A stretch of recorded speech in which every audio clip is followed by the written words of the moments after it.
أخطر كائن في العالم، حجمه لا يتعدى مليمترات، وهو السبب في استمرار الحياة على وجه الأرض، لأنه بيتحكم في الأمن الغذائي للبشرية، وبدونه هينهار النظام البيئي بالكامل، وهتتعرض البشرية كلها للانقراض. عشان كده حددت الأمم المتحدة إن 20 مايو هو اليوم العالمي للنحل، بس إحنا بالنسبة لينا كل يوم هو يوم للنحل.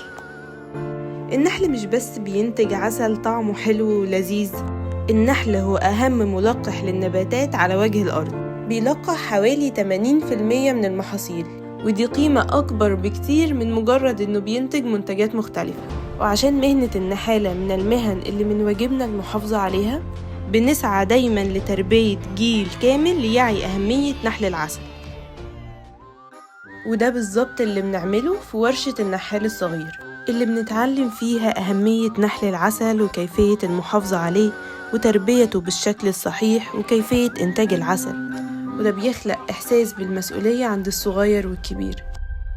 الخلاصة إن النحل كائن مقدس يتم تقديسه على مر العصور والأزمنة، ومرتبط معانا إحنا كمصريين من الحضارة المصرية القديمة. وافتكر دايماً إن محافظتنا على النحل هي محافظة على البشرية كلها، عشان كده نقدر نقول إن النحل حراس الكوكب.